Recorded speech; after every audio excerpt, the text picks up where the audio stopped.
श्री स्वामी समर्थ. कशा आहात तुम्ही सर्व? तुम्हा सर्वांचा माझ्या ब्लॉगमध्ये खूप खूप मनापासून स्वागत आहे. तुमचा आजचा दिवस खूप छान आनंदाचा आणि आरोग्यदायी जाओ ही स्वामींचरणी प्रार्थना. उद्या आहे मागी गणेश जयंती, म्हणजेच काय, गणपती बाप्पांचा बर्थडे, ज्याला आपण तिलकुंट जयंती, विनायक जयंती किंवा गणेश जयंती असं ओळखलं जातं. तर ह्या दिवशी पूजा कशी करायची, अभिषेक कसं करायचं, सेवा काय करायची, या संदर्भात मी तुम्हाला माहिती दिलेली आहे कालच्या व्हिडिओमध्ये. तो व्हिडिओ पण तुम्ही नक्की बघा. आता आजच्या व्हिडिओमध्ये गणपती बाप्पांची प्रिय वस्तू आपल्याला त्यांना अर्पण करायची आहे आणि गणपती बाप्पाला कोणता नैवेद्य अर्पण करायचा आहे याच्याबद्दल मी तुम्हाला माहिती देणार आहे. तर व्हिडिओ शेवटपर्यंत नक्की बघा. गणेश जयंतीला तिलकुंट चतुर्थी असं सुद्धा म्हणतात. त्यामुळे गणपती बाप्पांना या दिवशी तिलाच्या लाडूचा नैवेद्य दाखवणं खूप महत्त्वाचं आहे. जर तुम्ही लाडू नाही बनवू शकला तर तुम्ही तीळ आणि गूळ असं सेपरेट ठेवून एका वाटीमध्ये सफेद तीळ, त्याच्यावरती गूळ ठेवून तो नैवेद्य जरी तुम्ही दाखवलं तरीही चालेल. त्यानंतर बाप्पांची प्रिय वस्तू तुम्हाला बाप्पांना अर्पण करायचं आहे, जेणेकरून बाप्पा तुमच्यावर प्रसन्न होतील. खरं तर देव भक्तीचा भुकेला आहे. तुम्ही देवाला काय अर्पण करता, काय नाही, याच्याशी देवाला काही घेणं देणं नाहीये. तुमचे कर्म किती चांगले आहेत, तुम्ही देवासाठी किती वेळ काढता, तुम्ही नामस्मरण किती करताय, देवाला किती करताय, ह्याला जास्त महत्त्व आहे. तरी सुद्धा आपल्याला वाटतं की ज्या देवाने, ज्या परमेश्वराने आपल्याला एवढं सगळं दिलंय त्याला आपण काहीतरी द्यावं. म्हणून ज्या गोष्टी गणपती बाप्पांना प्रिय आहेत ते आपल्याला या दिवशी अर्पण करायचे. त्यातलीच एक प्रिय वस्तू बघा, उद्या तिळकुंट चतुर्थी आहे. तिळाला खूप महत्त्व आहे, म्हणून आपल्याला गणपती बाप्पांना तिळाच्या लाडूचा नैवेद्य अर्पण करायचं आहे. तुम्ही नैवेद्य दिवसभरातून कधीही अर्पण करू शकता. तुमच्या जवळपास कुठे गणपती बाप्पांचं मंदिर असेल तर तिकडे सुद्धा जा, गणपती बाप्पांचं दर्शन घ्या आणि तुम्हाला गणपती बाप्पांना त्यांचं प्रिय दुर्वा अर्पण करायचं आहे.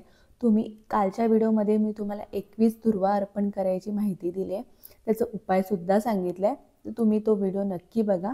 आपल्याला काय करायचं आहे, 3 पानं असतात ना, ते मिळून एक दुर्वा होतो. असं 3-3चं आपल्याला 3 पानांचं एक दुर्वा होतो. त्या प्रकारे तुम्हाला 21 दुर्वाचं गाठ बांधायचं आहे आणि ती दुर्वा तुम्हाला गणपती बाप्पांना अर्पण करायची आहे. आता तुम्ही बघू शकता, सिद्धिविनायकला आपण जातो तेव्हा किंवा बाप्पांच्या मंदिराच्या बाहेर सुद्धा कुठल्याही जे फुलवाले असतात त्यांच्याकडे बघा 21 म्हणजे दुर्वांचा हार मिळतो. दुर्वांचे जोडे असतात, त्याचा हार मिळतो. तो हार सुद्धा तुम्ही गणपती बाप्पांना अर्पण करू शकता. त्यानंतर गणपती बाप्पांना जास्वंदीचं फूल अतिशय प्रिय आहे. नक्की जर तुम्हाला उद्या भेटलं तर नक्की बाप्पांना अर्पण करा. त्यानंतर आपण गणपती बाप्पांना मोदकाचा नैवेद्य दाखवतोच. तर या दिवशी तुम्ही छान उकडीचे मोदक किंवा तळणीचे, जसं तुम्हाला शक्य होईल तसं तुम्ही बनवा आणि गणपती बाप्पांना मोदकाचा नैवेद्य दाखवा. आणि या दिवशी दानाला सुद्धा खूप महत्त्व आहे. तुम्ही बघा, तिळाचे जे लाडू बनवाल ते तुम्ही जास्त बनवून थोडं गणपती बाप्पाच्या मंदिरात घेऊन जावा. तिथे गणपती बाप्पांना प्रसाद अर्पण करा आणि थोडंसं प्रसाद घरी घेऊन या. तुमची इच्छा असेल तेवढे थोडेसे तुम्ही मंदिरात ठेवा आणि थोडे तुम्ही घरी प्रसाद म्हणून घेऊन या. किंवा तुम्ही घरातल्या गणपती बाप्पांना सुद्धा नैवेद्य दाखवलं तरी चालेल. जे तुम्ही मोदकाचा नैवेद्य गणपती बाप्पांना दाखवणार आहात तो गणपती बाप्पांना दाखवा. त्यानंतर ते तुम्ही मंदिरात घेऊन जाऊन वाटलं थोडंसं तरी चालेल. त्यानंतर बघा, एक महत्त्वाची वस्तू तुम्हाला गणपती बाप्पांना या दिवशी अर्पण करायचं आहे. लग्न होत नाहीये, नवरा बायकोंच्या मध्ये काही पटत नाहीये किंवा मुलांच्या शिक्षणामध्ये काही अडचणी असतील, काही कर्ज झालेलं असेल तर तुम्ही बघा हे उपाय करा. बघा, कर्ज काय आपले गणपती बाप्पा येऊन आपलं कर्ज फेडणार नाहीयेत, पण कर्ज फेडण्यासाठी आपण जे काही पैसे कमवतोय, कष्ट करतोय पैसे कमवण्यासाठी, त्याच्यासोबत आपल्याला नशिबाची साथ मिळण्यासाठी काही उपाय करायचे आहेत. कधी कधी काय होतं, आपण कष्ट करतोय, खूप कष्ट करतोय, पण आपल्याला त्याचं काही यश मिळत नाही. त्याच्यानंतर आपण काय होतो, नाराज होतो, खचून जातो. त्यानंतर त्याचं वाईट परिणाम आपल्या डोक्यावर होतात. आपण वाईट वागायला लागतो, वाईट मार्गावर जायला लागतो. म्हणून तसं होऊ नये. म्हणून गणेश जयंतीच्या दिवशी तुम्हाला काही वस्तू आवर्जून करायचे आहेत.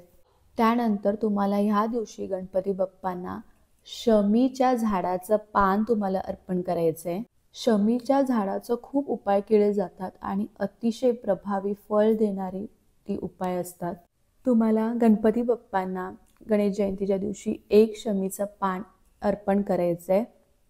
तुम्ही आदल्या दिवशी सुद्धा आणून ठेवू शकता किंवा बघा कुठे पण जिथे देवाची फुलं वगैरे भेटतात, देवाचं सामान भेटतो, तिथे तुम्हाला ते पान मिळून जाईल. बघा जसं कालच्या व्हिडिओमध्ये मी तुम्हाला सांगितलेलं, छान बाप्पांचा अभिषेक करायचा आहे. त्यानंतर स्वच्छ बाप्पांना पुसून त्यांच्या जागेवरती स्थापित करायचं आहे. बाप्पांना अष्टगंध लावायचं आहे, हळद कुंकू अक्षदा अर्पण करायचं आहे, बाप्पांना दुर्वा अर्पण करायचं आहे आणि हे शमीचा जो शमीच्या झाडाचं पान आहे तो तुम्हाला बाप्पांना अर्पण करायचं आहे. त्यानंतर जास्वंदीचं फूल जर तुम्हाला भेटलं तर ते तुम्ही अर्पण करा, नाही भेटलं तर तुम्ही कुठलंही लाल फूल अर्पण करू शकता. त्यानंतर तुम्हाला तीळ गुळाचा नैवेद्य दाखवायचं आहे आणि गणपती बाप्पांना मनोभावे आपल्याला प्रार्थना करायची आहे. बघा साध्या भोळ्या मनाने तुम्ही बाप्पांची साधी सोपी सेवा करा. ह्या दिवशी चुकूनही कुठली चुकी करू नका, कोणाचा अपमान करू नका, घरात कटकट करू नका, शांत वातावरण ठेवा. त्यानंतर शमीचं जो पान आहे तो तुम्ही तुमच्या जवळपास कुठे गणपतीचं मंदिर असेल तिथे सुद्धा तुम्ही जाऊन अर्पण करा. गणपती बाप्पांना अतिशय प्रिय अशी वस्तू आहे. गणपती बाप्पांना प्रसन्न होऊन आपल्याला भरभरून आशीर्वाद देण्यासाठी तुम्हाला ही सेवा करायची आहे. बघा त्यानंतर आपल्याला काही चूक करायची नाही आहे. सर्वात पहिलं बघा, गणेश जयंतीच्या दिवशी आपल्याला चंद्रदर्शन करायचं नाही आहे, चंद्राचं दर्शन आपल्याला घ्यायचं नाही आहे. या दिवशी चंद्रदर्शन झाल्याने त्याचं वाईट परिणाम आपल्या आयुष्यावर होतात. कधी तुमचं बघा चुकून असं बघितलं तुम्ही तर तुम्हाला बाप्पांची क्षमा मागायची आहे. आणि बघा खरं तर हा नियम पाळला गेला पाहिजे. मागे गणेश जयंतीच्या दिवशी चंद्राचं दर्शन घेणं अशुभ मानलं जातं. त्यानंतर बघा दुसरी गोष्ट म्हणजे तुम्हाला गणपती बाप्पांना तुळस अर्पण नाही करायचे. बघा आपण कुठल्याही देवांना जेव्हा आपण नैवेद्य दाखवतो, नैवेद्याच्या पानामध्ये आपण तुळशीचं पान टाकतो, तेव्हा ते देव आपले नैवेद्य ग्रहण करतात. पण गणपती बाप्पांच्या नैवेद्यामध्ये आपल्याला तुळशीचं पान अर्पण नाही करायचे. त्यानंतर आपल्याला सर्वांनाच माहिती आहे गणेश जयंतीच्या दिवशी आपल्याला घरात मांसाहार टाळायचे. गणेश जयंतीच्या दिवशी बाप्पांचं जो तेज आहे अधिक प्रखर तेज असतं. त्यानंतर तुम्हाला घरचं वातावरण चांगलं ठेवायचं आहे. चुकूनही कोणासोबत भांडू नका, कटकट करू नका. बोलतात ना, नामस्मरण करत राहा, म्हणजे तुम्हाला चिडही कोणावर येणार नाही आणि तू काय बोलते याच्याकडे लक्ष सुद्धा आपलं जाणार नाही. तुम्ही एक सेवा पाहिजे तर कमी करा, पण ह्या ज्या चुका आहेत त्या अजिबात करू नका, नाहीतर त्याचा वाईट परिणाम आपल्याला भोगावा लागतो.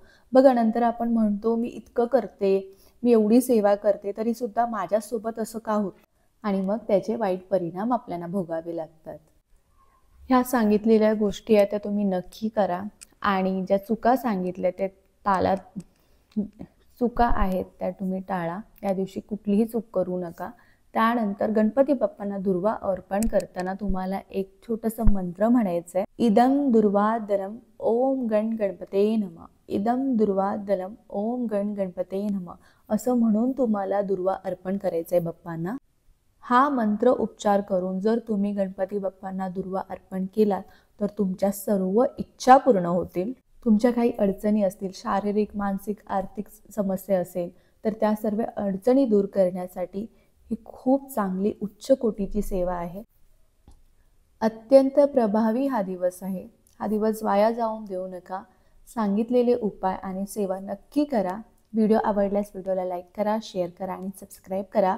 पुन्हा भेटूया अशाच नवीन व्हिडिओसोबत. तोपर्यंत सर्वांना बाय आणि सर्वांना श्री स्वामी समर्थ.